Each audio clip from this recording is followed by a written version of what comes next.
تمہاری ساس نے تو مجھے یہ بھی بتایا ہے کہ تم دونوں میاں بیوی اپنے بچے کے ساتھ 4 اکتوبر کو مانان والا گئے تھے۔ میں نے شگفتہ بیوی کے حساب کو تاریخوں میں ڈھالنے کے بعد زاہدہ سے پوچھا، تم لوگ 2 دن وہاں رہے اور پھر 6 اکتوبر کو واپس آ گئے۔ اس کے 4 دن بعد یعنی 10 اکتوبر بروز اتوار عادل کی چھٹی ختم ہو گئی اور وہ سانگلہ ہل سے گجرانوالہ کینٹ کی سمت روانہ ہو گیا۔ میں نے رک کر سوالیہ نظر سے زاہدہ کو دیکھا اور ان الفاظ میں اضافہ کر دیا، ایسا ہی ہے نا؟ اس نے اس بات میں جواب دیا، جی ایسا ہی ہے، لیکن افسوسناک بات یہ ہے کہ تمہارا شوہر سانگلہ ہل سے نکلنے کے بعد اچانک غائب ہو گیا ہے۔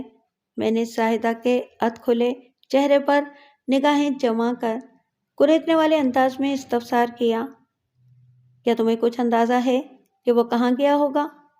میرا مطلب ہے کہ کیا عادل نے تم سے کوئی ایسی بات کی تھی کہ اسے ڈیوٹی جوائن کرنے سے پہلے کہیں اور بھی جانا ہے؟ نہیں جی، اس نے گھبراہٹ آمیز لہجے میں جواب دیا، عادل نے مجھ سے تو ایسا کوئی ذکر نہیں کیا تھا۔ اس کی چھٹی جب ختم ہوتی ہے تو وہ سیدھا اپنی ڈیوٹی پر ہی جاتا ہے۔ مگر اس مرتبہ ایسا نہیں ہوا زاہدہ، میں نے زور دے کر گہری سنجیدگی سے کہا، تمہارا شوہر سانگلہ ہل اور گجرانوالہ کے درمیان ایسے پراسرار انداز میں لاپتہ ہو گیا ہے کہ اس کا محکمہ اور میرا محکمہ اپنی اپنی جگہ پریشان ہیں۔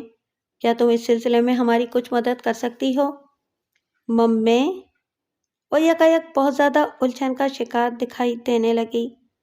میں بھلا آپ کی کیا مدد کر سکتی ہوں؟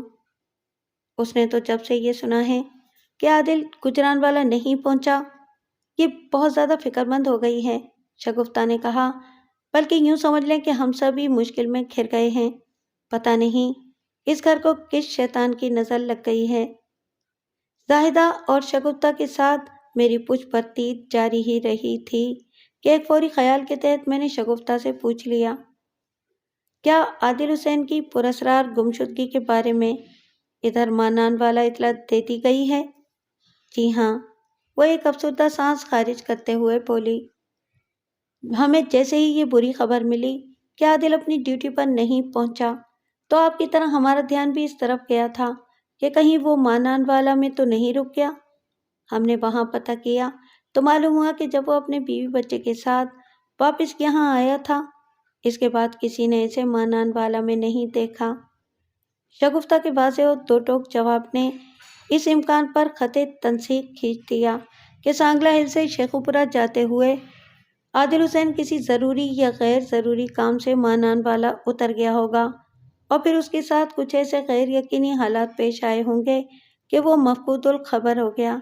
اس تناظر میں مانا والا جا کر اسے تلاش کرنے کی اب ضرورت نہیں رہی تھی۔ جب وہ مانان والا میں کسی کو نظر ہی نہیں آیا تھا تو پھر وہاں پہنچ کر پوچھ تاچھ کرنا وقت ضائع کرنے کے مترادف تھا۔ ہمارے درمیان بات چیت کا سلسلہ جاری ہی تھا کہ ساجد حسین اپنے پوتے سفیان کو اٹھائے واپس آ گیا۔ ماجد اس کے ساتھ نہیں تھا۔ میرے استفسار پر اس نے بتایا، اس نالائق کو آوارہ گردی سے ہی فرصت نہیں، حالانکہ میں نے اسے بتایا بھی تھا کہ آپ پوچھ تاچھ کے لیے آئیں گے، اس لیے وہ گھر میں موجود رہے، لیکن اسے تو ادھر ادھر گھومنے کا چسکا لگا ہوا ہے۔ ساجد حسین؟ میں اٹھ کر کھڑا ہو گیا اور کہا، اگر ماجد اس وقت یہاں نہیں ہے تو واویلا کرنے کی ضرورت نہیں۔ میں نے سمجھانے والے انداز میں کہا، مجھے ڈر تھا کہ اگر میں نے اسے بے مہار چھوڑ دیا تو وہ یہ قصہ لے کر بیٹھ جائے گا کہ ماں کے لاڈ پیار نے ماجد کو غیر ذمہ دار اور ہٹ حرام بنا دیا ہے۔ وہ جب بھی گھر آئے تم اسے میرے پاس تھانے بھیج دینا، میں اسے وہیں پر سوال جواب کر لوں گا۔ مجھے اور رب نواز کو جانے کے لیے پر تولتے دیکھ کر زاہدہ فوراً میز کی جانب بڑھی اور چائے کے برتن وغیرہ سمیٹنے کی غرض سے وہ آگے کو جھک گئی۔ جب اس نے ٹرے کو اٹھانے کی کوشش کی تو اس کا دوپٹہ ڈھلک گیا، یعنی اس نے اپنے چہرے کے جس حصے کو دوپٹے کے پیچھے چھپا رکھا تھا وہ عیاں ہو گیا، اور اس منظر نے مجھے چونکنے پر مجبور کر دیا۔ میں نے دیکھا زاہدہ کے چہرے پر بائیں جانب گال سے آنکھ تک ایک بڑا سا کھرنٹ موجود تھا۔ اس کھرنٹ کی حالت سے پتہ چلتا تھا کہ چند روز پہلے اسے وہاں کوئی چوٹ لگی تھی جو اب ٹھیک ہونے کے قریب تھی۔ زاہدہ؟ میں نے سرسراتی ہوئی آواز میں پوچھا۔ یہ تمہارے چہرے کو کیا ہوا ہے؟ یہ گر گئی تھی، زاہدہ کے بجائے شگفتہ نے جلدی سے کہا۔ اب تو اس کا زخم ٹھیک ہونے والا ہے۔ زاہدہ نے اپنی اس چوٹ کو چھپانے کے لیے ہی چہرے کے ایک حصے پر دوپٹہ ڈال رکھا تھا۔ ساجد حسین نے مزید بتایا، ہم تو جانتے ہیں کہ سیڑھیوں سے گرنے کے باعث اس کا چہرہ زخمی ہو گیا تھا، شاید کہ آپ کو اپنا گھائل چہرہ دکھانا نہیں چاہتی تھی، اسی لیے اس نے اپنے چہرے کو ایک طرف سے ڈھانپ رکھا تھا۔ زاہدہ چھت سے نیچے اتر رہی تھی کہ اس کا پاؤں مڑ گیا اور یہ سیڑھیوں پر پھسلتے پھسلتے لڑکتے ہوئے منہ کے بل گری۔ شگفتہ نے اپنے شوہر کی بات کو آگے بڑھاتے ہوئے کہا، بس جی، نصیب میں جو دکھ لکھا ہو وہ مل کر رہتا ہے۔ میں نے سوال زاہدہ سے کیا تھا، مگر اس کے چہرے پر نظر آنے والے کھرن کا تاریخ جغرافیہ اس کے ساس سسن نے بیان کیا تھا، اور اس دوران میں زاہدہ چائے کے برتنوں والی ٹرے اٹھا کر بیٹھک سے باہر جا چکی تھی۔ مجھے یہ سب کچھ عجیب سا محسوس ہوا تو میں نے باری باری ان میاں بیوی کی طرف دیکھتے ہوئے پوچھا، زاہدہ کا سیڑھیوں سے گرنے والا واقعہ کب پیش آیا تھا؟ عادل کے جانے سے 2 دن پہلے، شگفتہ نے جواب دیا۔ یعنی 8 اکتوبر کو؟ ساجد حسین نے اسبات میں گردن ہلائی اور کہا، جی ہاں۔ پتہ نہیں کیوں ان میاں بیوی کی یہ وضاحت مجھے ٹھیک سے ہضم نہیں ہوئی تھی، لیکن بادی نظر میں اس واقعے کا عادل کی گمشدگی سے کوئی رشتہ دکھائی نہیں دیتا تھا، اس لیے میں نے ضرورت سے زیادہ کریدنا مناسب نہ جانا اور وہاں سے واپس آ گیا۔ جب ہم لوگ گھوڑوں پر سوار ہو کر تھانے کے نزدیک پہنچے تو دوپہر ہو چکی تھی۔ میں نے رب نواز سے کہا، تم تھانے میں جاؤ، میں لاری اڈے تک کا ایک راؤنڈ لگا کر آتا ہوں۔ ٹھیک ہے ملک صاحب، وہ فرما برداری سے بولا۔ گزشتہ روز میں نے پھل فروش یامین جٹ کے ساتھ اچھا خاصا وقت گزارا تھا، لیکن اس ملاقات سے میری تشفی نہیں ہو پائی تھی۔ آج میں یہ سوچ کر دوبارہ لاری اڈے کی طرف آ گیا تھا کہ مجھے دوسرے دکانداروں ٹھیلے والوں سے بھی پوچھ تاچھ کرنا چاہیے تاکہ گمشدہ نائک کے سانگلہ ہل سے روانہ ہونے یا نہ ہونے کا معمہ حل کیا جا سکے۔ میں نے لگ بھگ آدھا گھنٹہ متذکرہ بالا محنت کش افراد کے ساتھ گفتگو کرتے ہوئے گزارا، لیکن نتیجہ وہی ڈھاک کے 3 بات۔ اس مغزماری میں مجھے کوئی مفید بات پتہ نہ چل سکی۔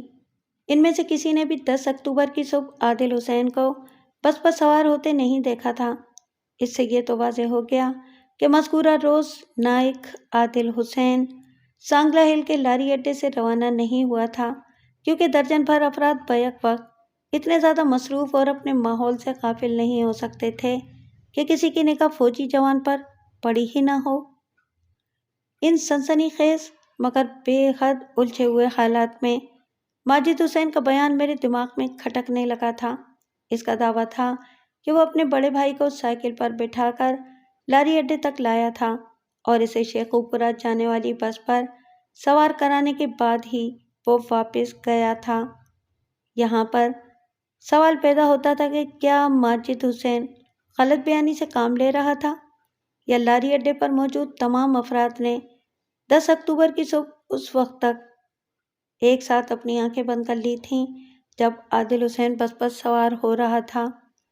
اس سوال کا سیدھا اور کھرا جواب تو یہی تھا کہ درجن بھر لوگوں کو جھوٹ بولنے کی ضرورت نہیں تھی۔ اس کا ایک ہی مطلب تھا کہ ماجد حسین کچھ چھپانے کی کوشش کر رہا تھا۔ لاری اڈے پر روزی کمانے والے ان لوگوں سے میں فرداً پوچھ تاچھ کر چکا تھا، لیکن ابھی تک ماجد سے میری ملاقات نہیں ہو سکی تھی، حالانکہ میں اس کے گھر میں کافی وقت گزار کر آیا تھا۔ باہر کیف میں ماجد کے باپ کو یہ تاکید کر آیا تھا کہ وہ جیسے ہی گھر آئے اسے میرے پاس تھانے بھیج دے تاکہ میں اس سے بھی سوال جواب کر سکوں، اور یہ ملاقات اب ناگزیر ہو گئی تھی۔ میں واپس تھانے جانے کا ارادہ کر ہی رہا تھا کہ یامین جٹ نے آواز دے کر مجھے روک لیا۔ ابھی میں یہاں پر جو تفتیش کرتا پھر رہا تھا وہ یامین کی نگاہ سے اوجھل نہیں تھی، تاہم اس نے عقل مندی کا مظاہرہ کرتے ہوئے کار سرکار میں مداخلت کرنے کی غلطی نہیں کی تھی، اور جب میں اپنے کام سے فارغ ہو کر واپس جانے لگا تو اس نے مجھے مخاطب کیا تھا۔ میں اس کے نزدیک چلا گیا اور رسمی الیک سلیک کے بعد پوچھا، ہاں بھائی یامین، کیا خبریں ہیں؟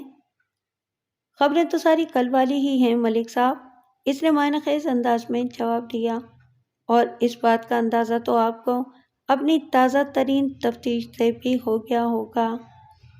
ہاں تم ٹھیک کہہ رہے ہو، میں نے بوجھل آواز میں کہا۔ ان لوگوں میں سے کسی نے بھی 10 اکتوبر کی صبح فوجی جوان کو بس پر سوار ہوتے نہیں دیکھا۔ اب تو آپ کو میری بات کا یقین آ گیا ہوگا، اس نے شاکی لہجے میں کہا۔ تمہاری بات کا تو میں نے کل ہی یقین کر لیا تھا یامین، میں نے دل جوئی کرنے والے نرم انداز میں کہا، لیکن یہ بات میری سمجھ میں نہیں آ رہی کہ ماجد حسین نے غلط بیانی سے کام کیوں لیا ہے۔ جب کسی بھی شخص نے فوجی جوان کو بس پر سوار ہوتے نہیں دیکھا تو پھر اس کا چھوٹا بھائی ماجد اس بات پر مصر کیوں ہے کہ وہ 10 اکتوبر کی صبح عادل حسین کو بس پر چڑھانے کے بعد واپس گیا تھا؟ کیا اس حوالے سے آپ نے ماجد حسین سے پوچھ تاچھ کی ہے؟ یامین جٹ نے گہری سنجیدگی سے پوچھا۔ نہیں، میں نے نفی میں گردن ہلاتے ہوئے جواب دیا، ابھی تک ماجد سے میری ملاقات نہیں ہو سکی۔ ٹھیک ہے، وہ معتدل انداز میں بولا، کل صبح آپ تھوڑا سا وقت نکال کر ارشد بھٹی سے مل لیں۔ یہ ارشد بھٹی کون ہے؟ میں پوچھے بنا نہ رہ سکا۔ اس بس کا ڈرائیور جو صبح 8 اور 9 بجے کے درمیان سانگلہ ہل کے لاری اڈے پر آ کر رکتی ہے اور 10-15 منٹ کے اسٹاپ کے بعد وہ شیخ ابرا کی جانب روانہ ہو جاتی ہے، یامین جٹ نے جواب دیا۔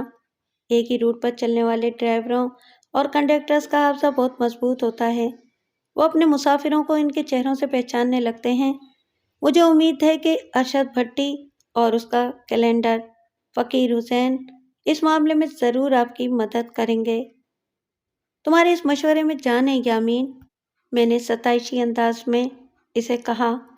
وہ ترنت بولا، ملک صاحب، جان ہے تو جہان ہے، میں کل صبح ٹھیک 8:30 بجے یہاں پہنچ جاؤں گا۔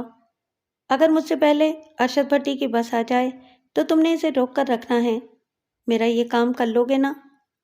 آخری جملہ ادا کرنے کے بعد میں نے سوالیہ نظر سے اس کی طرف دیکھا تو اس نے توانا لہجے میں کہا، کیوں نہیں جناب، آپ اس سلسلے میں بے فکر ہو جائیں، ارشد بھٹی اور اس کی بس کی کیا مجال ہے کہ وہ سانگلہ ہل کے تھانہ انچارج کے حکم کی تعمیل نہ کرے۔ یامین بھٹی نے کہا تھا کہ میں بے فکر ہو جاؤں، لہٰذا میں اس کی طرف سے مطمئن ہونے کے بعد تھانے لوٹ آیا۔ اس روز دن ڈھلنے تک مجھے 2 بندوں کا بڑی شدت سے انتظار تھا، ایک گمشدہ نائک کا چھوٹا بھائی ماجد حسین اور دوسرا میرا مخبر محمد بوٹا عرف چاچا بوٹا۔ میں نے بوٹا کو خاص طور پر تاکید بھی کی تھی کہ سورج غروب ہونے سے پہلے اسے میرے سامنے حاضر ہونا ہے، اور وہ بھی کسی مفید رپورٹ کے ساتھ، مگر وہ ابھی تک مفقود الخبر تھا۔ تاہم سورج ڈوبنے کو کوئی نہیں روک سکتا تھا، یہ کام میرے ہاتھ میں تھا اور نہ ہی بوٹا کے بس میں۔ 21 اکتوبر کا آفتاب مقررہ قدرتی وقت پر غروب ہو گیا، اپنے خالق کے حکم کی پیروی کرتے ہوئے۔ 22 اکتوبر جمعۃ المبارک کا دن کئی حوالے سے اہم اور سنسنی خیز ثابت ہوا تھا۔ میں حسب معمول تیار ہو کر تھانے آیا اور حوالدار کرم الہی کو میں نے اپنے کمرے میں بلا لیا۔ وہ مجھے سلام کر کے بیٹھ چکا تو میں نے پوچھا، ماجد حسین اور چاچا بوٹا کی کوئی خبر ہے؟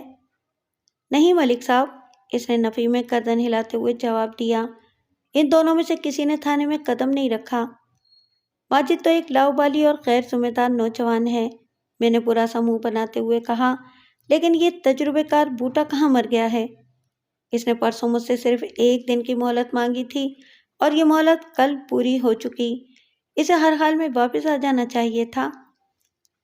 ہو سکتا ہے کہ بوٹا کا کام مکمل نہ ہوا ہو، حوالدار نے خیال آرائی کی، ویسے وہ غیر ذمہ دار تو نہیں، مجھے لگتا ہے کہ وہ اپنا کام پورا کرنے میں لگا ہوگا۔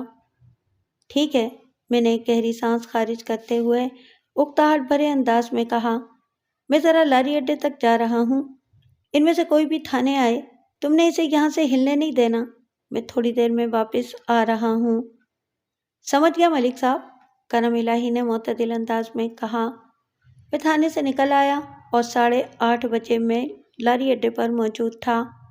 میں نے جیسے ہی یامین جٹ سے دعا سلام کی، ارشد بھٹی کی کھٹارہ بس وہاں پہنچ گئی۔ میں نے ارشد بھٹی اور اس کے کنڈکٹر فقیر حسین کو بس سے تھوڑے فاصلے پر لے جانے کے بعد اپنے اغراض و مقاصد سے آگاہ کیا اور پوچھا، تم دونوں اپنے دماغ پر زور دے کر مجھے بتاؤ کہ 10 اکتوبر کی صبح یعنی آج سے 12 دن پہلے عادل حسین نامی ایک فوجی جوان یہاں سے تمہارے بس پر سوار ہوا تھا یا نہیں؟ تھانے دار صاحب، یہ اکتوبر کا حساب میری سمجھ میں نہیں آتا۔ میری بات کو توجہ سے سننے کے بعد ارشد بھٹی نے بیزاری سے کہا، آپ اگر دیسی مہینے کی تاریخ بتائیں تو مجھے آسانی ہوگی۔ میں نے معتدل انداز میں جواب دیا، دیسی سال کے چھٹے مہینے کا آخری ہفتہ اور دن اتوار کا، تاریخ 25 یا 26۔ مجھے یاد آ گیا۔ کنڈکٹر فقیر حسین نے سرسراتی ہوئی انکشاف انگیز آواز میں اعلان کیا، آپ جس اتوار کی صبح کا ذکر کر رہے ہیں، اس دن ہم نے سانگلا ہل سے کسی بھی مسافر کو نہیں اٹھایا تھا۔ فقیر حسین بالکل ٹھیک کہہ رہا ہے، ارشد بھٹی نے اپنے کنڈکٹر کی تائید میں کہا، اس صبح 2 سواریاں یہاں سے اتری ضرور تھیں، مگر اس اسٹاپ سے ایک بھی بندہ ہماری بس پر نہیں چڑھا تھا۔ پکا؟ میں نے سوالیہ نظر سے ان کی طرف دیکھا۔ 16 آنے پکی بات جناب عالی، ارشد بھٹی نے زور دے کر کہا۔ فقیر حسین نے فخری انداز میں اپنا سینہ چوڑا کرتے ہوئے مضبوط لہجے میں جواب دیا، آپ میرے مشاہدے اور حافظے کو لوہا لاٹ سمجھے تھانے دار صاحب، یہ ہمارا روز کا کام ہے۔ اس کے بعد ان دونوں سے مزید سوال پوچھنے کی کوئی ضرورت نہ تھی اور نہ ہی گنجائش، چنانچہ میں نے انہیں جانے کی اجازت دے دی اور خود بھی تھانے کا رخ کیا۔ اس نائک گمشدگی کیس کے حوالے سے ایک بات تو روز روشن کے مانند عیاں ہو گئی تھی کہ ماجد حسین نے دروگوئی سے کام لیا تھا۔ اس غلط بیانی کے پیچھے اس کے کون سے مقاصد کار فرما تھے، یہ تو اس سے کڑی تفتیش کرنے کے بعد ہی اگلوایا جا سکتا تھا۔ میں نے اسے فی الفور تھانے بلوانے کا فیصلہ کر لیا۔ جب میں تھانے پہنچا تو مجھے پتا چلا کہ چاچا بوٹا اپنے مشن سے واپس لوٹ آیا تھا، اور وہ اکیلا نہیں تھا۔ بوٹا اپنے ساتھ ایک ادھیڑ عمر عورت کو بھی لے کر آیا تھا۔ میں نے ان دونوں کو اپنے کمرے میں طلب کر لیا۔ وہ مجھے سلام کر کے بیٹھ چکے تو میں نے خفگی بھرے لہجے میں کہا، بوٹا، یہ کون سا طریقہ ہے؟ تم اتنے غیر ذمہ دار اور کاہل کب سے ہو گئے؟ تمہیں تو گزشتہ روز میرے پاس آنا تھا، پھر یہ تاخیر کس سلسلے میں؟ ملک صاحب، آپ ٹھنڈے دل کے ساتھ میری بات شاد سن لیں، بوٹا نے معتدل انداز میں کہا، پھر آپ کو سکون آ جائے گا۔ تم میرے سکون کی فکر نہ کرو اور مجھے بتاؤ کہ تم کہاں غائب تھے۔ میں نے اس کی سنی انسنی کرتے ہوئے بدستور ناراضی بھرے انداز میں کہا، یہ نہیں بھولنا کہ میں تمہاری اس غفلت پر انعام کا وعدہ بھول جاؤں گا۔ سوال ہی پیدا نہیں ہوتا ملک صاحب، وہ زیر لب مسکراتے ہوئے معنی خیز لہجے میں بولا۔ اس کے غیر متزلزل اطمینان اور اعتماد نے مجھے چونکنے پر مجبور کر دیا۔ میں اس کی بے ضابطگی پر غصہ دکھا رہا تھا اور وہ میرے اس رویے کو کسی خاطر میں ہی نہیں لا رہا تھا۔ میں نے اس کی آنکھوں میں جھانکتے ہوئے ٹھوس انداز میں استفسار کیا، کس چیز کا سوال ہی پیدا نہیں ہوتا؟ میرے انعام شنام کو بھولنے کا ملک صاحب، اس نے جواب دیا۔ بلکہ اب تو آپ نے ہمیں ڈبل شبل ادا کرنا ہے۔ وہ کس خوشی میں؟ میں نے بگڑے ہوئے لہجے میں پوچھا، اور یہ تم ہمیں کا لفظ کیوں استعمال کر رہے ہو؟ خوشی اس بات کی ہے کہ ہم دونوں نے مل کر اس کام کو بڑے سلیقے شلیقے سے انجام دیا ہے ملک صاحب۔ وہ اپنی ساتھی عورت کی طرف اشارہ کرتے ہوئے ٹھوس انداز میں بولا، اس کا نام شاداں ہے۔ آپ نے جو کام میرے اوپر ڈالا تھا اسے میں اکیلا شکیلا نہیں کر سکتا تھا، اس لیے مجبوراً مجھے شاداں کی مدد شدت لینا پڑی، کیونکہ اس مشن میں فوجی زنانی کا ایک چکر شکر نکل آیا تھا۔ یہ تم کیا کہہ رہے ہو؟ میں نے بے یقینی سے اس کی طرف دیکھا اور پوچھا، کیا تم عادل حسین کی بیوی زاہدہ کی بات کر رہے ہو؟ ہاں جی، شاداں نے اسبات میں گردن ہلاتے ہوئے کہا، وہی اس سارے فساد کی جڑ ہے تھانے دار صاحب۔ میں تفصیل سننا چاہتا ہوں، میں نے ٹھہرے ہوئے لہجے میں کہا۔ پہلے آپ کو وعدہ کرنا ہوگا ملک صاحب، بوٹا نے ہوشیاری سے کہا، اگر ہمارا کام آپ کو پسند آیا تو روایتی انعام شنام نہیں چلے گا، اس مرتبہ ہم دونوں اس کا حق شک رکھتے ہیں۔ ان لمحات میں نے بوٹا سے زیادہ بحث مباحثہ کرنا مناسب نہ سمجھا اور مصلحت بھرے انداز میں کہا، اگر تمہاری کارکردگی گمشدہ نائک کو ڈھونڈنے میں معاون ثابت ہوئی تو میں تمہارے ساتھ شادہ کا بھی خیال رکھوں گا۔ تو میں شروع کروں؟ اس نے اجازت طلب انداز میں میری طرف دیکھا۔ اگر آپ کا حکم شکم ہو تو۔ وہ ایسی صورتحال تھی کہ بوٹا کہنے کے لیے جس قدر بےتاب تھا، اس سے کہیں زیادہ میں سننے کا مشتاق۔ سو میں نے ایک لمحہ ضائع کیے بغیر اسے گرین سگنل دے دیا اور سپاٹ آواز میں کہا، شروع ہو جاؤ محمد بوٹا۔ آئندہ 15 منٹ میں شادہ اور بوٹا نے مجھے اپنی کارکردگی کی جو رپورٹ دی وہ حیران کن اور رونگٹے کھڑے کر دینے والی تھی۔ میں یہاں پر اس کا خلاصہ پیش کرتا ہوں جس سے معاملہ آپ کی سمجھ میں آ جائے گا۔ ایک بات کی وضاحت کرتا چلوں کہ میں نے ان کی سنائی ہوئی کہانی کی تصدیق کرنے کے بعد ہی کوئی عملی قدم اٹھایا تھا۔ تصدیق کنندگان میں عادل حسین کے والدین اور اس کی اکلوتی بہن خالدہ کے نام شامل تھے۔ زاہدہ اور ماجد ایک دوسرے کو پسند کرتے تھے اور ان کی یہ چاہت عادل کی شادی سے پہلے چلی آ رہی تھی۔ جب ساجد حسین نے زاہدہ کے لیے ماجد حسین کا رشتہ ڈالا تو زاہدہ کے باپ نے یہ کہہ کر انکار کر دیا کہ وہ اپنی اکلوتی بیٹی عادل کو دے گا۔ ویسے بھی پہلے بڑے بھائی کی شادی ہونا چاہیے۔ یہ معاملہ لگ بھگ 1 سال تک چلتا رہا۔ پھر ساجد اور شگفتہ کے سمجھانے بجھانے پر ماجد نے اپنے بڑے بھائی کے حق میں زاہدہ سے دستبرداری والی بات مان لی، لیکن اس کے دل میں زاہدہ کی محبت بدستور قائم و دائم رہی۔ بہرحال 5 سال پہلے زاہدہ اور عادل کی شادی ہو گئی۔ عادل زیادہ تر گھر سے دور رہتا تھا، اس لیے وہ زاہدہ اور ماجد کی باہمی پسندیدگی کے بارے میں زیادہ نہیں جانتا تھا۔ اس کے علم میں بس اتنی سی بات تھی کہ ماجد کے لیے زاہدہ کا رشتہ مانگا گیا تھا، مگر ادھر سے عادل کے لیے رضامندی آ گئی تھی۔ ویسے بھی عادل زیادہ مین میک کرنے والا انسان نہیں تھا، وہ اپنے کام سے کام رکھتا تھا اور اسے اپنی فیملی پر اندھا اعتماد تھا۔ لیکن عملی زندگی میں بہت سے اتار چڑھاؤ آتے ہیں جن میں اگر انسان اپنی کان اور آنکھیں کھلے نہ رکھے تو کوئی بڑا طوفان بھی آ سکتا ہے، اور یہاں بھی ایسا ہی ہوا تھا۔ زاہدہ اور ماجد کی محبت کم ہونے کے بجائے کہیں زیادہ بڑھ گئی تھی۔ عادل کی عدم موجودگی میں انہیں قریب آنے کے مواقع آسانی سے ملنے لگے تھے۔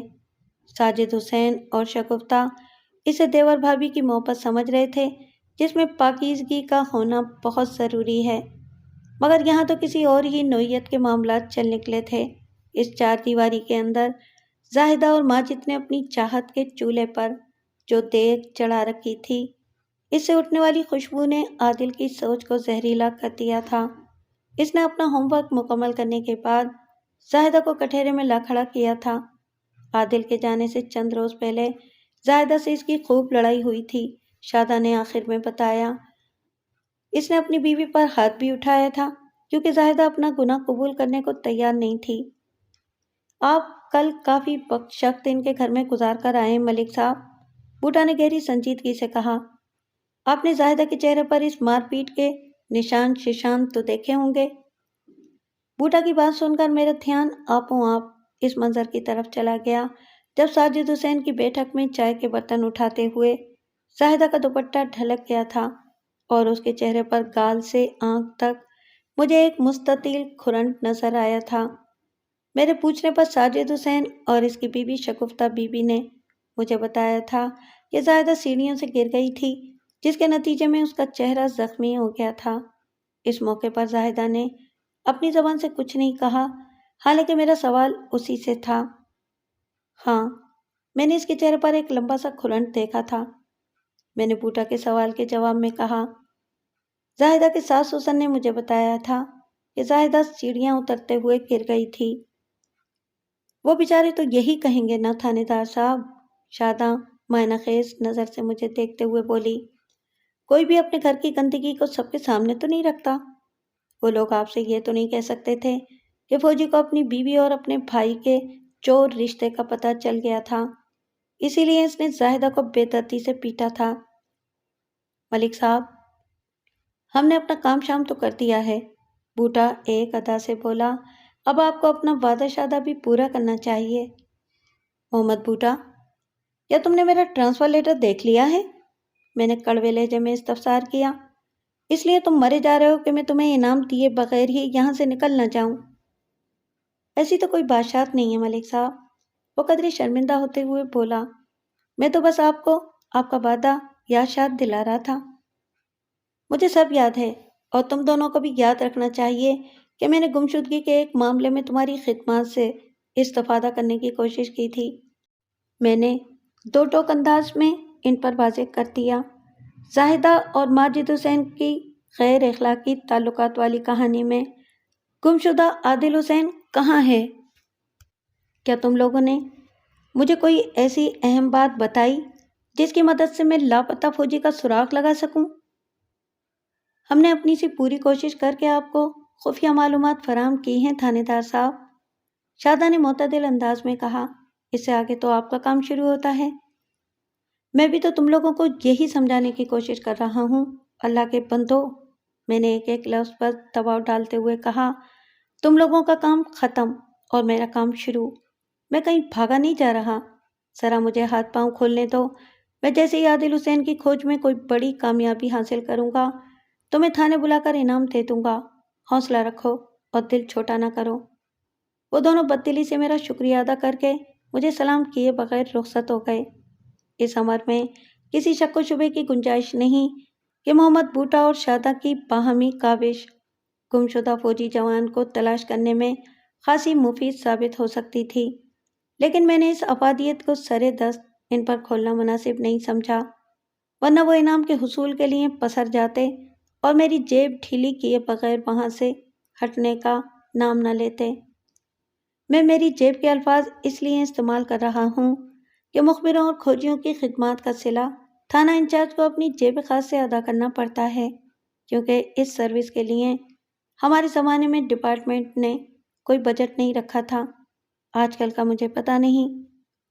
زاہدہ کے چہرے پر دکھائی دینے والا کھرنٹ اور اس کے حوالے سے ساجد حسین اور شگفتہ بی بی کی سنائی ہوئی کہانی میں مجھے کوئی تال میل نظر نہیں آتا تھا۔ یہ معاملہ کل بھی مجھے ہضم نہیں ہوا تھا، اور آج اس مخبر جوڑے کی رپورٹ نے تو میرے تن بدن میں سنسنی سی دوڑا دی تھی۔ ان لمحات میں میرا تھانے دارانہ ذہن بہت دور تک سوچ رہا تھا، اور یہ ولولہ انگیز سوچ مجھے فوری عمل پر اکسا رہی تھی۔ 22 اکتوبر جمعے کی شام۔ ماجد حسین میرے تھانے کے حوالات میں بند تھا۔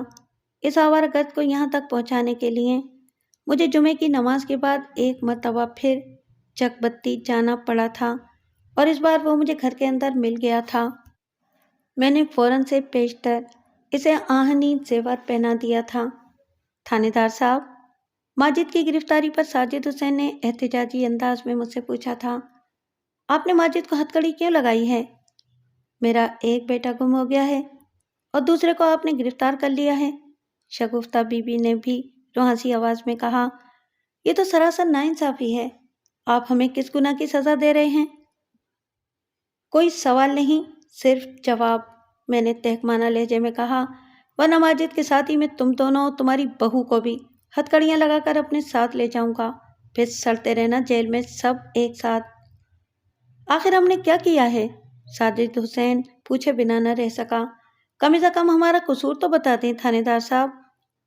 میں نے کہا نا، سوال نہیں۔ کیا میری بات تمہاری سمجھ میں نہیں آئی؟ میں نے غصیلی نظر سے باری باری ان دونوں کو گھورا اور کہا، پہلے زاہدہ کو یہاں بلاؤ، پھر میں بتاتا ہوں کہ تم لوگوں نے میرے ساتھ کتنا بڑا دھوکہ کیا ہے۔ وہ پائے رفتن نہ جائے ماندن ایسی صورتحال میں گھر گئے تھے۔ میرے حکم کی تعمیل کے سوا ان کے پاس کوئی چارہ کار نہیں تھا، سو اگلے 1 منٹ میں زاہدہ بھی میری نگاہ کے سامنے موجود تھی۔ میری بات دھیان سے سنو، میں نے ٹھہرے ہوئے لہجے میں کہا، میں جس سے جو بھی سوال کروں گا اس کا ایک دم درست جواب دینا ہے۔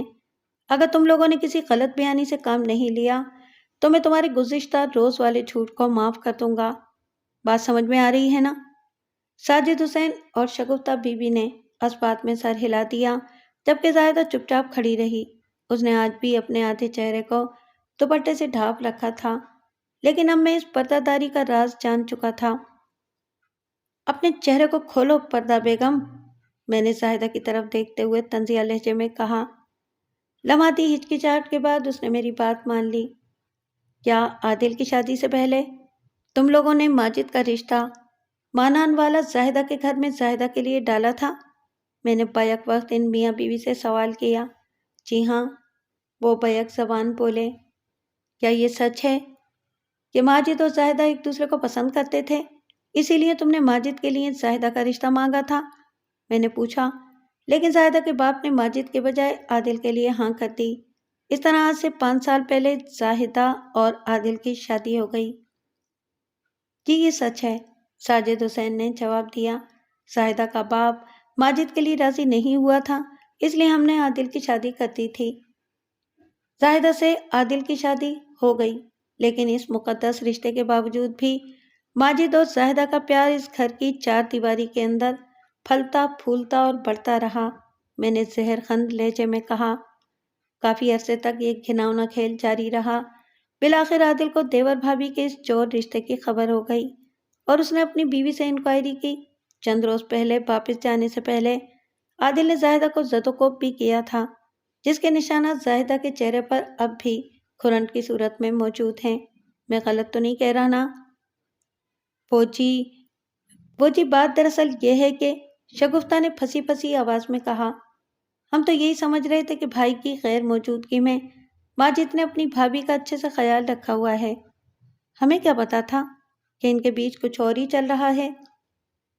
حالانکہ عادل سے پہلے تم دونوں میاں بیوی کو اس شرمناک گڑبڑ کی خبر ہو جانا چاہیے تھی، کیونکہ تم جانتے تھے کہ ماجد اور زاہدہ کے درمیان پسندیدگی اور پیار محبت کا ناتا ہے۔ میں نے کڑوے لہجے میں کہا۔ پھر زاہدہ سے پوچھا، کیا تم اس بات سے انکار کر سکتی ہو کہ تم نے اپنے سیدھے سادھے اور معصوم شوہر سے بے وفائی کی ہے؟ جی، وہ ہکلائی۔ یہ میری بے وقوفی اور سنگین غلطی تھی۔ وہ اپنے دونوں ہاتھ میرے سامنے جوڑتے ہوئے التجائیہ انداز میں بولی، آپ کسی طرح عادل کو ڈھونڈ نکالیں، میں اس کے قدموں میں گر کر معافی مانگوں گی۔ وہ بہت اچھا انسان ہے، مجھے یقین ہے کہ وہ ضرور مجھے معاف کر دے گا۔ میں پچھلے 3 دن سے تمہارے گمشدہ شوہر کو تلاش کرنے کی مہم ہی میں لگا ہوا ہوں، میں نے زاہدہ کی آنکھوں میں دیکھتے ہوئے معنی خیز انداز میں کہا، اور آج صبح مجھے ایک ایسا سراغ ملا ہے جس کی انگلی تھام کر میں عادل حسین تک پہنچ سکتا ہوں۔ اسی لیے لمحاتی توقف کر کے میں نے زیر حراست ماجد حسین کی طرف دیکھا اور پھر ان الفاظ میں اضافہ کر دیا، اسی لیے میں اس سراغ کو اپنے ساتھ لے کر جا رہا ہوں۔ ماجد کا عادل کی گمشدگی سے کیا تعلق ہے تھانے دار صاحب؟ ساجد حسین نے حد درجہ حیرت بھرے لہجے میں مجھ سے پوچھا۔ عادل کو ماجد ہی نے گم کیا ہے چاچا، میں نے حتمی لہجے میں کہا۔ میری تحقیق یہ بتاتی ہے کہ 10 اکتوبر کی صبح ماجد اپنے بڑے بھائی عادل کو لاری اڈے لے کر ہی نہیں گیا تھا۔ اس کمبخت نے عادل حسین کے ساتھ کیا کیا ہے، یہ کہانی میں اسی کی زبانی سنوں گا، مگر یہاں نہیں بلکہ تھانے جا کر۔ میں نے چک بتی کی طرف آتے ہوئے اپنے تھانے کی حوالات سے یہ وعدہ کیا تھا کہ میں آج ایک ایسے خوں آشام بھیڑیے کو لے کر آ رہا ہوں جس نے اپنے ماں جائز سگے بھائی کو بھی نہیں چھوڑا۔ ہمارے درمیان یہ گرما گرمی چلی رہی تھی کہ ساجد حسین کی اکلوتی بیٹی خالدہ بھی اپنے شوہر فاروق کے ساتھ وہاں پہنچ گئی۔ ان سب نے اپنی اپنی بساط اور عقل کے مطابق مجھے روکنے کی کوشش کی تھی، لیکن میں نے کسی کی ایک نہیں سنی اور ماجد حسین کو اپنے ساتھ تھانے لے آیا تھا، اور اب وہ حوالات میں بند تھا۔ میں نے اس کی خصوصی خاطر مدارات کے لیے کرم الہی کو زحمت دی۔ کرم الہی نے آدھے گھنٹے سے بھی پہلے ماجد کی بند زبان کا قفل کھول ڈالا۔ گمشدہ نائک عادل حسین کے ناانصاف بھائی نے جو بیان دیا اس کا خلاصہ میں اسی کی زبانی آپ کی خدمت میں رکھتا ہوں۔ میں نے جو بھی کیا اسے میں ٹھیک نہیں کہوں گا تھانے دار صاحب، لیکن اس میں صرف میری ہی نہیں بلکہ زاہدہ کی مرضی بھی شامل تھی، اس نے مجھے بتایا۔ بہرحال 10 اکتوبر کی صبح میں بھائی کو اپنی سائیکل پر بٹھا کر لاری اڈے چھوڑنے اور بس پر سوار کرانے کے لیے گھر سے نکلا تھا۔ ابھی ہم راستے ہی میں تھے کہ بھائی نے مجھ سے کہا، ماجد اپنی سائیکل کو جنگل کی طرف لے لو، اگر ہم نے لاری اڈا پہنچنے میں دیر کر دی تو شیخ اوپرا جانے والی بس نکل جائے گی میں نے کہا، اور پھر آپ اگلی صبح ہی جا سکیں گے۔ مجھے تم سے چند ضروری باتیں کرنا ہے، بھائی نے خشک لہجے میں کہا، جو بس پکڑنے کی بنسبت کہیں زیادہ اہم ہیں۔ میں جو کہہ رہا ہوں وہ کرو۔ بھائی نے بالکل فوجیوں کی طرح مجھے حکم دیا تھا۔ میں نے چپ چاپ سائیکل کو جنگل میں داخل کر دیا۔ سچ پوچھے تو میں دل میں بہت ڈر رہا تھا۔ زاہدہ نے مجھے بتا دیا تھا کہ وہ بھائی کے سامنے اپنے گناہ کا اعتراف کر چکی ہے۔ مجھے لگا بھائی جنگل کے اندر لے جا کر مجھے قتل کر دے گا۔ زاہدہ کے ساتھ مار پیٹ کرنے کے بعد بھائی نے مجھ سے کسی قسم کی پوچھ تاچھ نہیں کی تھی۔ ان کی پراسرار خاموشی مجھے پچھلے چند روز سے دہلا رہی تھی، اور اب وہ مجھے جنگل کے اندر لے آئے تھے۔ سمجھیں، میری تو جیسے جان ہی نکلی جا رہی تھی۔ جنگل میں کافی آگے آنے کے بعد بھائی نے مجھے رکنے کا حکم دیا اور اپنے بیگ میں سے ایک بند لفافہ نکال کر مجھے تھمانے کے بعد سپاٹ آواز میں کہا، غلطی تمہاری یا زاہدہ کی نہیں، بلکہ سارا قصور میرا ہے۔ جب میں یہ جان چکا تھا کہ تم دونوں ایک دوسرے کو چاہتے ہو تو مجھے تمہارے درمیان سے ہٹ جانا چاہیے تھا۔ خیر، دیر ہی سہی، مگر میں نے بالآخر ایک درست فیصلہ کر لیا ہے۔ ذرا دیر کو رک کر انہوں نے بند لفافے کی طرف اشارہ کیا، پھر اپنی بات کو آگے بڑھاتے ہوئے کہا، میں نے زاہدہ کو ازدواجی بندھن سے آزاد کر دیا ہے۔ اس لفافے میں اس کا طلاق نامہ بند ہے۔ تم میرے جانے کے بعد زاہدہ سے شادی کر لینا اور راضی خوشی رہنا، اور اپنے بچے کا بہت زیادہ خیال رکھنا۔ زاہدہ تسلیم کر چکی ہے کہ سفیان میرا نہیں تمہارا بیٹا ہے۔ یہ تمام کڑوے حقائق جان لینے کے بعد میں تم لوگوں کے بیچ نہیں رہ سکتا۔ تم اب واپس جاؤ اور سب سے یہی کہنا کہ تم نے مجھے شیخو پورہ جانے والی بس پر سوار کرا دیا ہے۔ تھانے دار صاحب، میں نے وہی کیا جو بھائی نے مجھے کرنے کو کہا۔ اپنے بیان کے اختتام پر ماجد نے کہا، تم نے عادل سے یہ نہیں پوچھا کہ وہ کہاں جا رہا ہے؟ میں نے ایک گہری سانس خارج کرتے ہوئے استفسار کیا۔ پوچھا تھا، وہ ندامت بھرے لہجے میں بولا۔ پھر اس نے کیا جواب دیا؟ اس نے کہا کہ میں ضیاء سے ملنے جا رہا ہوں۔ یہ ضیاء کون ہے؟ میں نے اضطراری لہجے میں پوچھا۔ میں اس بندے کے بارے میں کچھ نہیں جانتا تھانے دار صاحب، اس نے معذرت خانہ انداز میں کہا۔ میں نے یہ نام پہلے کبھی نہیں سنا تھا۔ عادل نے تمہیں جو لفافہ دیا تھا وہ اس وقت کہاں ہے؟ میں نے پوچھا۔ وہ گھر کے اندر میرے صندوق میں رکھا ہوا ہے۔ کیا تم نے اس لفافے کو کھول کر دیکھا تھا؟ نہیں، اس نے نفی میں گردن ہلا دی۔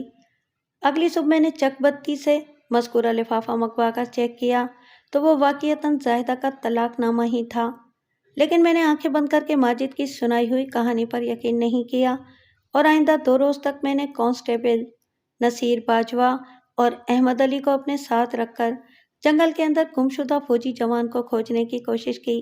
مجھے شک تھا کہ ماجد نے عادل کو فنا کے گھاٹ اتارنے کے بعد کہیں پھینک دیا ہے، لیکن تلاشیں بسیار کے باوجود بھی میں زندہ یا مردہ نائک کو ڈھونڈنے میں کامیاب نہ ہو سکا۔ 1 ہفتے کے بعد گجرانوالہ چھاونی سے حوالدار شبیر حسین اور 2 سولجرز دوبارہ مجھ سے ملنے سانگلہ ہل آئے۔ میں نے نہایت مؤثر الفاظ میں شبیر حسین کو صورتحال سے آگاہ کر دیا۔ اس نے توجہ سے میری بات سنی اور طلاق نامے والا کاغذ بھی بغور دیکھا۔ اس دوران میں گہری نظر سے شبیر حسین کو دیکھتا رہا تھا۔ بلا شبہ وہ عادل کی ہینڈ رائٹنگ کا تجزیہ کرنے میں مصروف تھا۔ لگ بھگ 3 منٹ کی مغز ماری اور نگاہ سوزی کے بعد اس نے فیصلہ کن لہجے میں کہا، یہ تحریر تو ہمارے نائک ہی کی ہے۔ آگے کیا کرنا ہے؟ میں نے پوچھا۔ آپ نے کافی کچھ کر لیا، وہ سوچ میں ڈوبے ہوئے لہجے میں بولا۔ اب ہماری باری ہے ملک صاحب۔ ماجد کے ساتھ کیا سلوک کروں؟ میں نے پوچھا۔ اسے ہم آپ کی ثوابدید پر چھوڑ کر جا رہے ہیں، اس نے حتمی لہجے میں کہا۔ آپ کو جو مناسب لگے وہی کریں، یہ آپ کا کیس ہے، ہم اپنا کیس نمٹانے جا رہے ہیں۔ اللہ حافظ۔ فوجی بھائیوں کا ایک اپنا انداز ہوتا ہے، جب وہ اپنی کہہ رہے ہوتے ہیں تو سامنے والے کی نہیں سنتے، اس لیے میں نے بھی شبیر حسین سے جرا یا بحث کی ضرورت محسوس نہیں کی، اور آئندہ روز ماجد حسین کو آزاد کرنے کے بعد اس کیس کو داخل دفتر کر دیا، اور ہاں، زاہدہ کی طلاق والا لفافہ میں نے ماجد کو دے دیا تھا۔ اگرچہ میں نے اس کیس کو بند کر دیا تھا، لیکن آرمی نے اپنے نائک کی تلاش جاری رکھی تھی۔ پورے پاکستان کی چھاؤنیوں کو خصوصی احکامات کے ساتھ سرگرم کر دیا گیا تھا۔ بالآخر 1 سال کے بعد انہیں اپنے مقصد میں کامیابی مل گئی۔ خانقاہوں، درگاہوں اور اولیاء کرام کی دھرتی ملتان میں عادل حسین کو ڈھونڈ لیا گیا۔ پاک آرمی کی ایک ٹیم نے اسے واپس فوج میں لانے کی اپنی سی کوشش کر کے دیکھ لی، مگر وہ ٹس سے مس نہ ہوا۔ اپنے ڈپارٹمنٹ کے ہر سوال کے جواب میں اس کی زبان سے ایک ہی بیان جاری ہوتا تھا: سر، میں نے اپنا سب کچھ گنوانے کے بعد سچائی کے نور کو پایا ہے۔ خدا را مجھ سے ضیاء کا نور تو نہ چھینے۔ آپ کو اپنی دنیا مبارک ہو۔ میں اپنی دنیا میں خوش ہوں۔ میری دنیا میں ایک میں ہوں اور ایک وہ حق جس کی ضیاء مجھے یہاں کھینچ کر لائی ہے۔ عادل حسین کی برہان کو چیلنج کرنا مناسب تھا اور نہ ہی ممکن۔ میں اس سلسلے میں کچھ نیا نہیں کہہ سکتا، کیونکہ حکیم الامت ڈاکٹر علامہ اقبال نے ضرب کلیم میں اس مضمون کو بڑی کاریگری سے باندھ رکھا ہے: یہ مال و دولت دنیا، یہ رشتہ و پیوند، بتانے وہم و گماں، لا الہ الا اللہ۔ ہاں، یہ جاننا آپ کا حق ہے کہ ماجد اور زاہدہ کا کیا بنا۔ بہت ہی سادہ سا جواب ہے کہ عدت کی مدت پوری کرنے کے بعد زاہدہ نے ماجد سے شادی کر لی تھی۔ پاک آرمی نے عادل حسین کی بازیابی کی خبر اس وعدے کے ساتھ مجھ سے شیئر کی تھی کہ میں ماجد اور زاہدہ یا ساجد اور شگفتہ کو اس بارے میں کچھ نہیں بتاؤں گا۔ اگرچہ یہ کوئی آسان کام نہیں تھا، لیکن میں نے اپنا وعدہ نبھا دیا تھا۔ آسانی کی تلاش میں رہنے والے اپنی مشکلات کو بڑھانے کے سوا کچھ نہیں کرتے۔